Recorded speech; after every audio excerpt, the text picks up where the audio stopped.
21వ డివిజన్లో ప్రస్తుతం మనం ఉన్నాం. ఇక్కడ కాంగ్రెస్ పార్టీ అభ్యర్థిగా రాజేందర్ రెడ్డి గారు బరిలో నిలబడ్డారు. రాజేందర్ రెడ్డి గారు డోర్ టు డోర్ క్యాన్వాసింగ్ చేసుకుంటూ సీనియర్ సిటిజన్ కలుసుకుంటూ ఇప్పటివరకు ప్రచారం సాగిస్తున్నారు. ప్రస్తుతం ఆయన మన దగ్గర ఉన్నారు. ఆయనతో మాట్లాడించే ప్రయత్నం చేద్దాం. రాజేందర్ రెడ్డి సార్ నమస్తే సార్. ఎలా ఉంది సార్ ఎన్నికల ప్రచారం?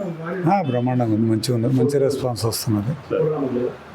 సార్ అమెరికా అనేది ఒకటి గవర్నమెంట్కి వచ్చింది, అది ప్రత్యర్థుల ఏదో ఒక రూమర్ క్రియేట్ చేస్తూ ఉన్నారు అంతే. నేను ఇప్పటికీ మీకు కావాలంటే నా పాస్పోర్ట్ తీసుకొని వెరిఫై చేయండి. నేను 6 times వచ్చిన, ఎప్పుడు కూడా నెల కంటే ఎక్కువ సందర్భాలు లేవు. రెండు వారాలు ఒకసారి, 3 వారాలు ఒకసారి, 4 వారాలు ఒకసారి, 6 వారాలు ఒకసారి వచ్చిన హైయెస్ట్. అంతకంటే ఎక్కువ అమెరికా జీవితం అంటేనే జైలు జీవితం అని. ఇప్పుడు నా పిల్లలు అక్కడ ఉన్న వాళ్ళు కూడా they are preparing to come back India.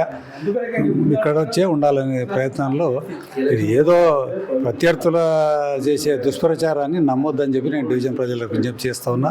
మరి ఏదో పైన ఉంటాడు, అందుబాటులో లేకుంటాడు, తెల్లబట్టలు వేసుకొని తిరుగుతాడు. అంటే తెల్లబట్టలు వేసుకుంటే చిన్నప్పటి నుంచి నాకున్న అలవాటే అది. నేను కొత్తగా నేను రాజకీయాలకు వచ్చిన తెల్లబట్టలు ఏమి వేసుకుంటలేను. తెల్లబట్టలు వేసుకున్నంత మాత్రాన మరి ప్రజలకు అందుబాటులో లేడని చేసే దుష్ప్రచారాన్ని నమ్మొద్దని చెప్పి నేను విజ్ఞప్తి చేస్తున్నా. మీకు పనులు కావాలి, నేను అందుబాటులో ఉండాలి. నేను 24/7 365 days నా ఫోన్ కొల్లా ఉంటుంది. మీరు ఎప్పుడు ఇట్లా ఒక రింగ్ ఇస్తే నేను కాల్ బ్యాక్ చేస్తా. ఆర్ఎల్స్ మీరు ఏం ప్రాబ్లం ఉందంటే, మీ స్ట్రీట్లో ప్రాబ్లం అంటే స్ట్రీట్కి వస్తే, మీ ఇంట్లో ప్రాబ్లం ఉందంటే మీ గుమ్మం దాకా వచ్చి మీ ఇష్యూస్ రిజాల్వ్ చేసేందుకు నేను ప్రయత్నం చేస్తాను. సార్ ఒక ఆఫీస్ పెడతాను, ఒక 2 మనుషులను పెడతాను, వాళ్ళు సార్ట్అవుట్ చేస్తారు. కానీ ఏదైనా మేజర్ ఉంటే నేను వస్తానని మీరు బయట చెప్పినని ప్రచారంలో ఉంది. 2 మనుషులని లేదు, ఏం లేదు. నేను ఇక్కడ చిన్న పర్సనల్గా ఒక కార్యాలయం, వ్యక్తిగత కార్యాలయం ఓపెన్ చేసి కార్పొరేషన్కు మీకు మధ్యన అనుసంధానంగా పనిచేసేందుకు నేను ఒక కార్యాలయం ఏర్పాటు చేస్తాను చెప్పిన. 2 మనుషులు పెడతా, నేను అమెరికా పోతా అని ఎక్కడ అనలేదు. అమెరికా పోవడం నాకు ఇష్టం లేదు. ఇప్పటికి గతంలో వెళ్ళి వచ్చినవి కూడా బలవంతంగా మా పిల్లల బలవంతంగా వాళ్ళు టికెట్లు బుక్ చేసి మా ముఖాన్ని ఇస్తే వెళ్ళిన. అంతేగాని నేను ఒకసారి 2014లో పోయినప్పుడు మాత్రమే మొట్టమొదటిసారి ఇష్టపూర్తిగా పోయినా. కానీ మిగతా 5 సార్లు నేను పోయినటువంటి నేను బలవంతంగానే వెళ్ళాల్సి వచ్చింది. పిల్లల ఇష్టాన్ని కాదనలేక వెళ్ళాల్సి వచ్చింది. కానీ 6 నెలలు ఎప్పుడు నేను నా పాస్పోర్ట్లు తీసుకొని వెరిఫై చేసుకో ఇస్తాను. నీకు పాస్పోర్ట్ లేకపోతే జిరాక్స్ ఇస్తా, తీసుకొని మీడియాలో చూపెట్టు. నా స్టే తెలుస్తుంది కదా. నేను అమెరికాలో దిగిన డేట్ ఉంటుంది, మళ్ళీ ఆడ ఎక్కిన డేట్ ఉంటుంది కదా. నేను నా పాస్పోర్ట్ ఇస్తా, తీసుకొని జిరాక్స్ తీసి పెట్టు మీడియాలో. లేకపోతే ఎవరైతే అంటుంటారో 6 నెలలు పోతారని చెప్పి ఆయనకి తీసుకుపోయి నా పాస్పోర్ట్ జిరాక్స్లు తీసుకుపోయి చూపెట్టు. ఇది తప్పు ప్రచారం. నేను ఎక్కడ కూడా గతంలో చేసిన తప్పులు అని కాదు, అభివృద్ధి అని ఏమంటలేను. నేను ప్రత్యర్థుల పేరు ఎక్కడ కూడా నేను తీసుకోవడం లేదు. ఇప్పుడు సమస్యలు అనేటివి జీవితాంతం మనుషులు ఉన్నంతకాలం, మన నివాసం ఉన్నంతకాలం సమస్యలు ఒకటి తీరుస్తుంటే ఇంకో సమస్య ఉత్పన్నం అవుతూనే ఉంటుంది. దాన్ని ఎప్పటికప్పుడు అడ్రస్ చేసుకోవాలి మనం. ఆ దిశగా మీకు ప్రస్తుతం ఉన్న సమస్యలు, నా ఈ 5 సంవత్సరాల పదవీ కాల పరిమితి లోపల మీకు వచ్చిన సమస్యలను తప్పకుండా పరిష్కరిస్తా అని చెప్తున్నా. కానీ గతంలో మిగిలిచ్చిపోయినరు, చేయలేదు, నరికినంటే అవన్నీ పొరపాటు మాటలు. అవి నేను మాట్లాడదలుచుకోలేదు. ప్రత్యర్థులను విమర్శించదలుచుకోలేదు. నేను ప్రత్యర్థుల పేరు కూడా ఉచ్చరించదలుచుకోలేదు. నేను నా పదవీ కాలం లోపల మీకు సేవ చేయడానికి వస్తున్నా. నేను సేవ చేస్తా. చేయకుంటే మీరు ఓటు వేసిన మీకు ధైర్యం ఉంటుంది.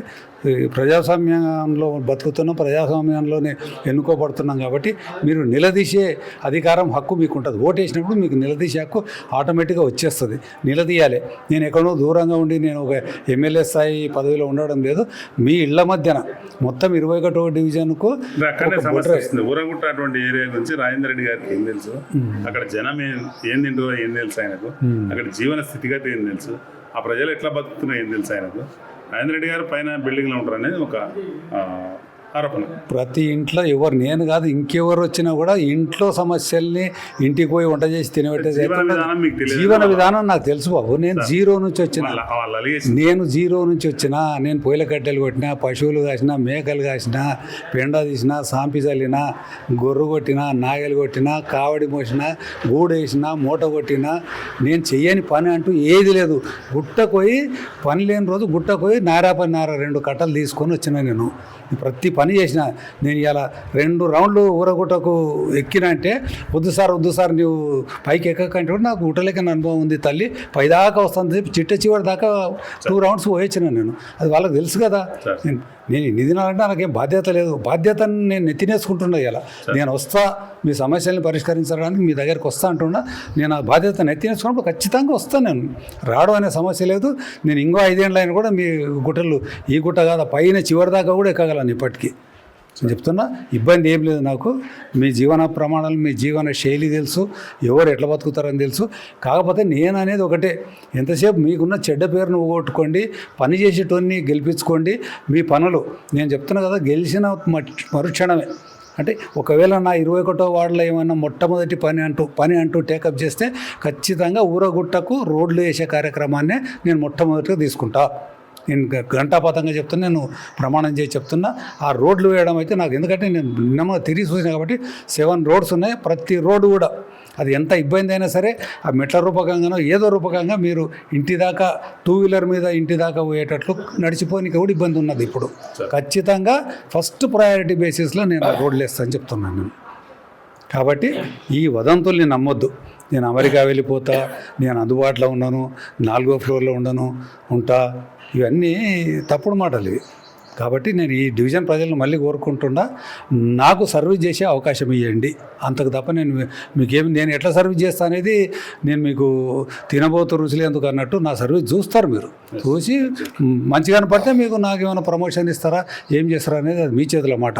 నా సర్వీస్ చూడండి, ముందు ఒక అవకాశం ఇవ్వండి. రాజేందర్ రెడ్డి సార్ గురించి ఇంత అవగాహన ఉన్న ఈ జనం ఇక్కడనే ఉన్న సార్ గురించి ఈ వదంతులు నమ్మే అవకాశం ఏమైనా ఉందని మీకు? నేను నమ్ముతున్నాను అనుకోవడం లేదు.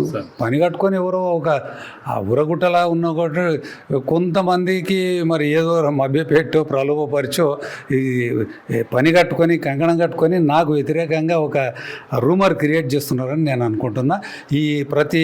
ఈ మాటలను, ఈ వదంతుల్ని ఊరగుట్ట ప్రజలు కానీ, నాయ బ్రాహ్మణ కాలనీ ప్రజలు కానీ వాళ్ళు నమ్మారు అనే విశ్వాసం నాకుంది. నేను 2 టైమ్స్ పోయినా, రేపు కూడా మళ్ళీ మొత్తం ఊరగుట్ట అంతా మళ్ళీ నేను పోతా. నేను వ్యక్తిగతంగా కూడా చెప్తా. ఇంకొకటి, ఇక్కడ లేబర్లు అనే మాట అన్నారు అని అంటున్నారు, అది కూడా తప్పు. నేను రెవెన్యూ డిపార్ట్మెంట్లో ఉన్నతోద్యోగంలో పనిచేసినా కూడా నేను ఒక ఈవెన్ విలేజ్ సర్వెంట్ని కూడా రా అన్న సందర్భం లేదు. నేను 50 సంవత్సరాలు పైబడి ఉన్నా, నా దగ్గర 15 సంవత్సరాల పిల్లోడు పనిచేసినా రా అని అన్నాను. అంతెందుకు, మన ఇంట్లో పిల్లల్ని రా అని అంటారు మీరు. ఎవరైనా కూడా ఇంట్లో పిల్లల్ని అరే ఇక్కడ రా అంటాం. నేను నా కొడుకుని ఇంతవరకు నేను రా అన్నాను, బాబు ఇక్కడ రా అంట. అంతేగాని అరే ఇక్కడ రా అని మాత్రం నేను అన్నాను. ఆ మాటనే రాదు నాకు. వీళ్ళు అనవసరంగా లేబర్లు అది అంటే లేబర్ డిగ్నిటీ ఉండాలని నేను కోరుకునేటవన్నీ. దొంగతనం చేయడం, ఎంత చిన్న పని చేసినా కూడా తను సొంత స్వయం కృషితో పైకి వచ్చేటువంటి, స్వయం కృషితో తమను తాము పోషించుకుంటున్నటువంటి వాళ్ళ పట్ల నాకు ఎప్పటికీ గౌరవం ఉంటుంది, ఉండబోతుంది ఖచ్చితంగా. నేను ఎప్పుడు ఎవరిని కూడా చిన్న చూపు చూడను. ఎందుకంటే నేను కూడా కింద నుంచి వచ్చిన, నాకు అనుభవం ఉంది. నేనేం మర్చిపోలే. ఇలా తెల్లబట్టలు ఉండవచ్చు. నేను రిటైర్ అయినాక నా పిల్లలు 10 రూపాయలు సంపాదించి పంపిస్తే ఇల్లు కట్టుకున్నా అది. కానీ నేను 32 సంవత్సరాలు ఎవరి ఆశలు ముంచలే. నేను ఎవరు దొంగ ప్లాట్లు చేసి అమ్ముకోలే. ఇన్నరా, నేను 32 ఏళ్ళ రెవెన్యూ సర్వీస్ చేస్తే రెవెన్యూలో నేను ఒకవేళ ఒక ఫార్మర్ దగ్గర మీరు అసెంబ్లీ ఎన్నికల సమయంలో మహబూబ్నగర్లో బీఆర్ఎస్కు మీకు గొడవ జరిగింది. అవును. ఆ కేసు సంబంధించి మీరు ఏమైనా విత్డ్రా అయిందా? తప్పు, అది కేసే ఇంతవరకు రానేలేదు. మీరు విత్డ్రా అయ్యారు తప్పు అది. కానీ ఇది తప్పు ప్రచారం అంటున్నా కదా. ఇప్పుడు అమెరికా పోతాడనే ప్రచారం ఎంతవరకు కరెక్ట్, నేను లేబర్ వాళ్ళు అన్నారు అన్నమాట ఎంత కరెక్టో ఇది కూడా అంతే కరెక్ట్. ఇది కూడా తప్పు. ఇది లేదు, వాళ్ళు వెరిఫై చేసుకుంటే అయిపోతుంది కదా. తప్పు ఇది రాజేందర్ రెడ్డి గారు సార్ యొక్క ఆవేదన.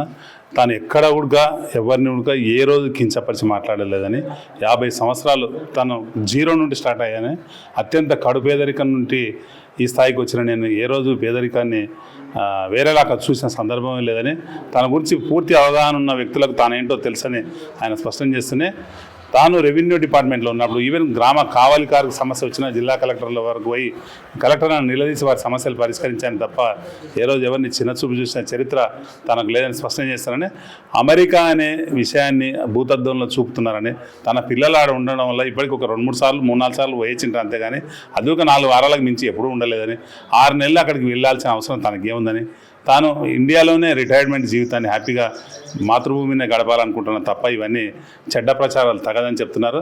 ఏదైనా ఉంటే అభివృద్ధి మీద డిబేట్కు రెడీ అని అంటున్నారు, కానీ ఈ విధంగా చేయడం తగదని, ఊరగుట్టను కూడా అనవసరంగా వివాదాలకు రాగొద్దని అంటున్నారు.